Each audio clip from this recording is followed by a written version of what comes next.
So finally आज की हुई हरकत से एक बात तो क्लियर हो गई कि महान नेताओं के बारे में बात करना, उनके भाषणों के बीच उनके विचारों को कहना, उनकी कोट्स को कहना, उनके आंदोलनों की बात करना, उनके संघर्ष की बात करना, अपने भाषणों को थोड़ा सा और सुंदर बनाना, ये सिर्फ और सिर्फ पब्लिक को क्या कहेंगे मैनिपुलेट करने के तरीके हैं, ताकि पब्लिक जो है वो राजनेताओं की बातों में आ जाए एंड देन वो इम्प्रेस हो जाए कि इतना अच्छा भाषण बोला है, कितना जानते हैं, हमारे बारे में कितना सोचते हैं। एंड देन पब्लिक मैनिपुलेट हो जाती है एंड देन पब्लिक जो है उनको वोट दे देती है और उनका काम हो जाता है।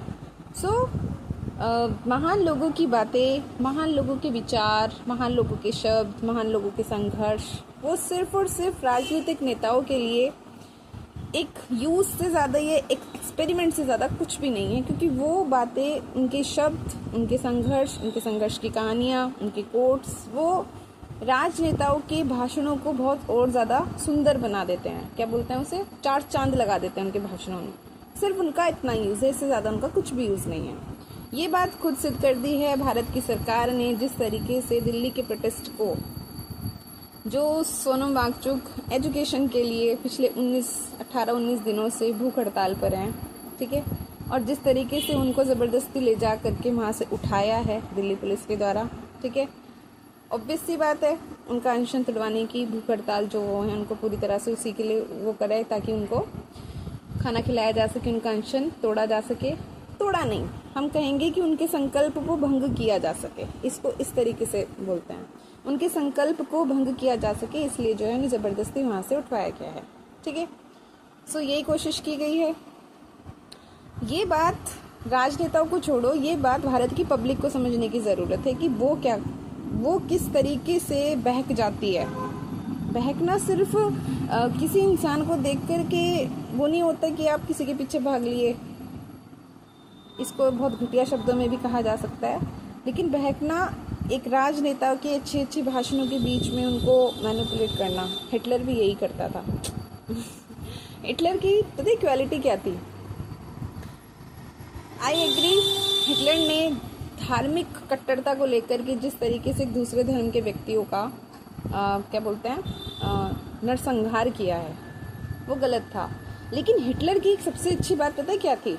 क्वालिटी थी उसकी, क्वालिटी कहेंगे। वो मैनिपुलेट बहुत अच्छे से करता था लोगों को, बहुत ही अच्छे से। मतलब उसके शब्द लोगों के दिलों में इस कदर देश के प्रति क्या बोलते हैं राष्ट्र के प्रति कट्टरता भर देते थे कि लोगों को कभी लगा ही नहीं होगा कि वो मैनिपुलेट हो चुके हैं, है ना। तो ये हिटलर की क्वालिटी थी। क्या लगता है, क्या हिटलर हमें आज के समय में एक व्यक्ति में जिंदा दिखाई नहीं दे रहा है? बिल्कुल दे रहा है, इवन कहा भी जाने लगा है ना। लेकिन अगर हिटलर की बायोग्राफी पढ़ेंगे ना, मेरा संघर्ष, तो और ज़्यादा बातें जो है हम उसको करीब से जान पाएंगे। तो व्यक्ति बुरा होता है, लेकिन अगर हम उस व्यक्ति को पढ़ते हैं, जानते हैं, तो उसकी क्वालिटीज़ का भी पता चलता है। देखो यार, ऑब्वियस नॉर्मल सी बात है, दुनिया में अच्छे लोग भी हैं, दुनिया में बुरे लोग भी हैं। अच्छाई बुराई बिल्कुल हो सकता है एक ही व्यक्ति में हो, अच्छी भी बुरी भी, लेकिन वो अच्छी बातों का प्रयोग अगर उन बुरी चीज़ों के लिए करने लगेगा तो ऑब्वियस सी बात है व्यक्ति जो है बुरा हो जाएगा, है ना। ऑब्वियस सी बात है, ठीक है। हर व्यक्ति से सीखा जा सकता है ना। अगर हमारी नीयत सही है, हमारा उद्देश्य सही है, हमारा काम सही है और हमारा काम धर्म के लिए है, धर्म के साथ है, सच के साथ है, तो फिर हमें बुरे से भी सीखना पड़ेगा, है ना, ताकि हम उसकी जो क्वालिटीज़ हैं उसका प्रयोग जो है सही चीज़ों के लिए कर सकें। सीखने वाले व्यक्ति की तो भाई ये निशानी होती है, किसी को क्यों नकारें, क्योंकि प्रकृति में अच्छा भी है, प्रकृति में बुरा भी है, तो किसी एक को क्यों नकारा जाए। ये तो रही दूसरी बात, ठीक। अब सवाल ये है कि क्या हम सच में डेमोक्रेसी में रह रहे हैं? क्या हमारे पास सच में राइट्स हैं?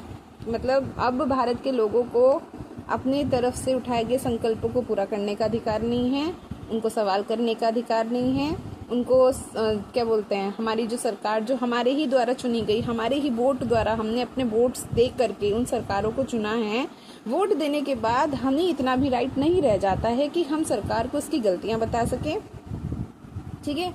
हम सरकार की गलत बातों का विरोध कर सकें, अनशन कर सकें, आंदोलन कर सकें, जबकि आंदोलन और ये इस तरह की जो चीज़ें होती हैं ना, ये डेमोक्रेसी की जान होती है।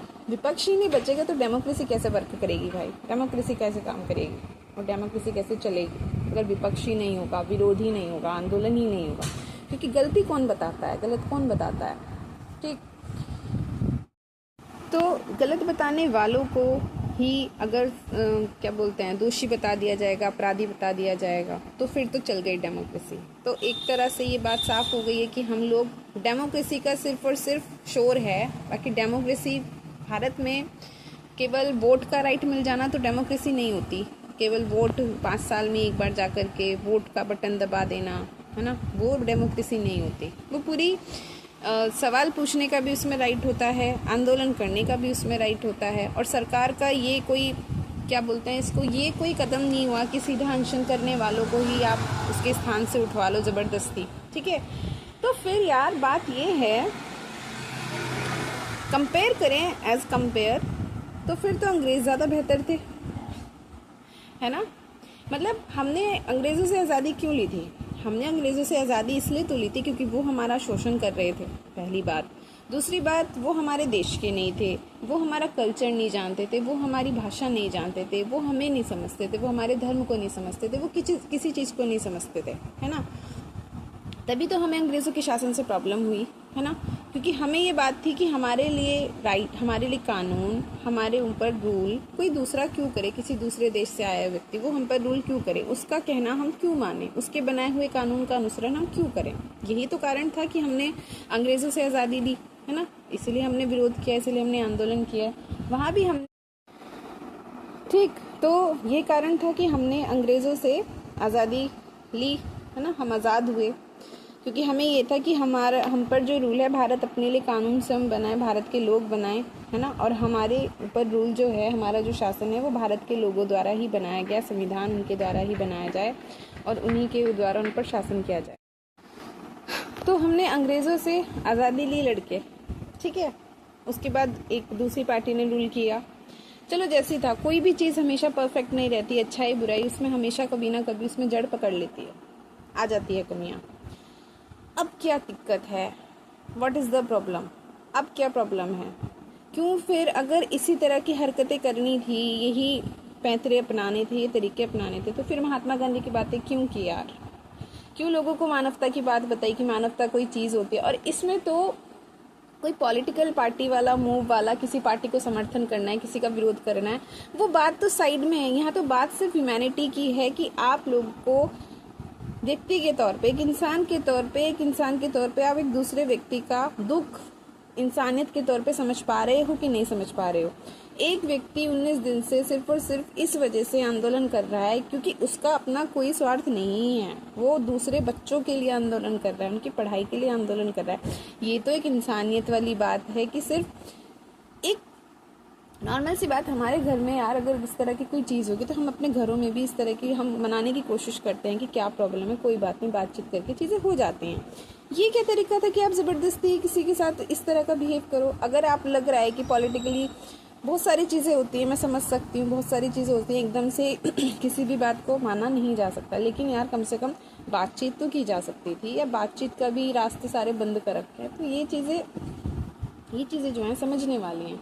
ये एक खाली हम ये समझे कि एक पॉलिटिकली इसको वो किया जाए, लेकिन बात ये है इंसान के तौर पर तो समझना चाहिए था। अगर एक इंसान होकर के भी आप दूसरे इंसान का दुख, तकलीफ, पीड़ा, दर्द नहीं समझ सकते तो फिर आप एक इंसान भी नहीं हो। और जब आप एक अच्छे इंसान भी नहीं हो तो आपको मानवता की, ह्यूमैनिटी की और इतनी बड़ी बड़ी बातें करने का भी राइट नहीं है ना।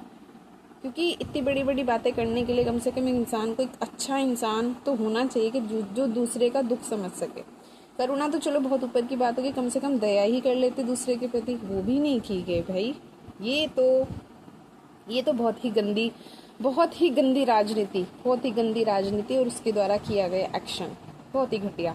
ठीक, दूसरी बात ये महात्मा गांधी जी ने अंग्रेज़ों से लड़ते हुए भारत की आज़ादी के लिए उन्होंने बहुत सारी भूख हड़ताल की, ठीक है, लेकिन अंग्रेज़ों ने शायद मेरे ख्याल से कभी इस तरह की हरकत नहीं की होगी जितना कि उन्होंने ज़बरदस्ती उनको वहाँ से उठवा लिया इस तरीके से, है ना।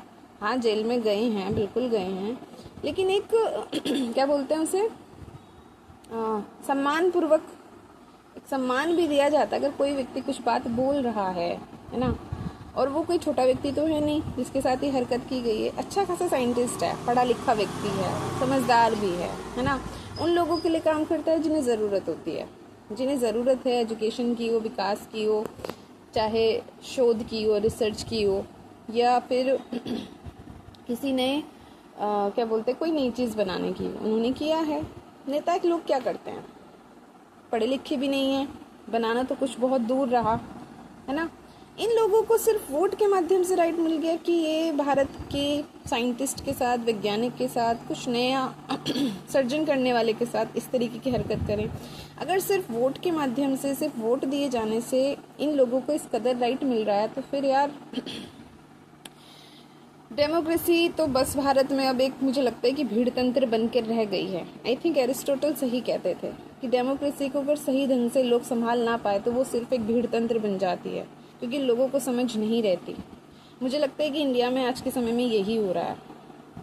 डेमोक्रेसी भारत को बहुत बुरी तरीके से खाने लगी अब, क्योंकि लोग नहीं समझ रहे, ना वो अपने वोट की वैल्यू समझ रहे हैं, ना वो अपने राजनीतिक पॉलिटिकली उनके लिए राजनीति क्यों ज़रूरी है, राजनीति में सही लोगों का आना क्यों ज़रूरी है, राजनीति में कैसे लोगों का आना ज़रूरी है, उन्हें किस व्यक्ति को चुनना है, किस बेसिस पे चुनना है, उनकी क्या उनसे ज़रूरतें हैं, क्या उनके उद्देश्य होने चाहिए, ये सारी चीज़ें समझने की बहुत ज़रूरत है। मुझे लगता है कि भारत के नागरिकों को ना एक राजनीतिक रूप से शिक्षित करना बहुत ज़रूरी हो गया है, क्योंकि वो अपने वोट की वैल्यू नहीं समझ रहे, और वो अपने वोट की वैल्यू नहीं समझ रहे हैं, इसीलिए ये जितने घटिया स्तर के लोग हैं ना, ये हम पर चढ़ के बैठ गए हैं। तो ये चीज़ें समझनी पड़ेगी बहुत ज़रूरी तरीके से, वरना इतने लोगों की बातों का भी अगर सरकार पर कोई फ़र्क नहीं पड़ रहा है, तो फिर हमें खुद से सवाल करना चाहिए कि हम क्या कर रहे हैं। हम ही इन लोगों को चुन रहे हैं, चाहे हमारी मजबूरी, चाहे कुछ भी रही हो, है ना। हम ज़रा सी कीमत पर अपने वोट बेच देते हैं। नॉर्मल सी बात है, अगर भारत में डेमोक्रेसी की हालत ये हो रही है ना, तो फिर हमें पूरी तरीके से अपने पॉलिटिकल राइट का बॉयकॉट करना पड़ेगा। सबसे ज़रूरी तो फ़िलहाल यही लग रहा है, जब हमारी बात की कोई वैल्यू नहीं है ना। अगर भारत के नागरिकों की राजनेताओं के लिए, मंत्रियों के लिए कोई वैल्यू नहीं है, तो क्या फ़ायदा फिर? क्या फ़ायदा हर 5 साल में जाकर के ईवीएम का बटन दबा देना, अपने कैंडिडेट को या उसको नेता को चुन लेना, अपने प्रतिनिधि को चुन लेना, जब क्या 5 साल में एक बार ही इन लोगों को हमारी याद आती है, हमारे शब्द इनके कानों में पड़ते हैं, है ना। उससे पहले कहाँ मर जाते हैं इन लोग, नहीं समझ में आता। तो जब इन्हें सुनाई नहीं देता ना, तो फिर सुनावाना ज़रूरी हो जाता है। भगत सिंह ने यही किया था, बहरों को सुनाने के लिए असेंबली में बम फेंका था, क्योंकि बहरों के कानों में आवाज़ नहीं जा रही थी। ठीक है, हम बम फेंकने की बात नहीं कर रहे, हम बम फेंकने की बात बिल्कुल नहीं कर रहे। बिल्कुल एक शांतिपूर्वक तरीका सबसे अच्छा जो है जब हमारी बात की कोई वैल्यू नहीं है, हमारे सवालों की कोई वैल्यू नहीं है, हमारे दुख दर्द पीड़ा इन राजनेताओं के समझ में नहीं आ रहे हैं, तो पूरी तरीके से पॉलिटिकली बॉयकॉट किया जाए, चाहे वो इलेक्शंस हो, चाहे वो चुनाव प्रचार हो, चाहे वो किसी भी तरीके का राजनीतिक कार्यक्रम हो, पूरी तरीके से। मुझे नहीं समझ में आता कि किसी भी राजनेता का कोई भाषण होता है, उसमें इतनी पब्लिक कहाँ से और कैसे आ जाती है, कैसे जुड़ जाते हैं। क्या पैसे दे करके उनको लाया जाता है? क्या कह करके उनको लाया जाता है? क्या वो सच में नेता लोग उनके लिए अच्छा काम करते हैं? समझ में नहीं आता है कैसे। बहुत सारी चीज़ें हैं, जैसे देखें तो लगता है कि कुछ नहीं हो रहा है, फिर देखें तो शायद लगता है कि कुछ हो रहा है, मतलब कॉम्प्लिकेटेड चीज़ें, है ना। लेकिन देखो यार, दिल्ली में जो प्रोटेस्ट हो रहा था वो कोई छोटा प्रोटेस्ट था नहीं, है ना। और मुद्दा एक पॉलिटिकली उस पर देखा जाए तो बात सिर्फ ये नहीं थी कि किसी पार्टी के समर्थन में, बात एजुकेशन की थी, और एजुकेशन पार्टी से बहुत बड़ी चीज़ होती है। एजुकेशन सबके लिए ज़रूरी है, ठीक है। और जिस तरीके से एजुकेशन अब सिर्फ और सिर्फ एक बिजनेस बन गया है ना, तो उस चीज़ को लेकर के किसी का समर्थन करो ना करो, लेकिन हमें उस साइंटिस्ट का समर्थन करना पड़ेगा। वो एक मजबूरी भी है हमारी, और हमारा कंसेंट भी होना चाहिए, क्योंकि वो कोई पॉलिटिकली लीडर नहीं है, वो कोई राजनेता नहीं है, ठीक है। उसकी अपनी कोई पार्टी नहीं है, वो सिर्फ एक वो शिक्षा की ज़रूरत को समझता है, उसके महत्व को समझता है, उसी के लिए वो बात कर रहा है। तो वहाँ पे उनके साथ खड़े होना हर एक व्यक्ति की अपनी जिम्मेदारी भी है, उसकी ड्यूटी भी है, क्योंकि शिक्षा सभी के लिए ज़रूरी है। तो वो वाली बात है। अब ऑब्वियस सी बात है, नेता लोग पढ़ाई को क्या ही समझेंगे, जो खुद ढंग से पढ़े लिखे ना हो, उनके लिए एजुकेशन बहुत बड़ी बात नहीं है यार, पर हम लोगों के लिए है ना। हमारे माँ बाप ने बहुत पैसा लगाया होता है हमारी एजुकेशन पे, ठीक है ठीक है, तो वो चीज़ें समझने की ज़रूरत है। तो बस यही वाली चीज़ है। डेमोक्रेसी की एजुकेशन, मुझे लगता है कि हर व्यक्ति को राजनीतिक पढ़नी भी चाहिए, समझनी भी चाहिए, अब ज़रूरत है ना। ये कहना कि क्या बोलते हैं, राजनीति से हमें क्या लेना देना, भाई लेना देना है, क्योंकि हमारी छोटी से छोटी चीज़ राजनेताओं का उन पर कंट्रोल है, समझनी पड़ेगी, है ना। शिक्षा सबसे बेसिक चीज़ है और उसी पर राजनीतिक लोग सबसे ज़्यादा बिजनेस कर रहे हैं, तो फिर हमारे लिए तो ये मुद्दा बहुत ज़रूरी हो जाता है।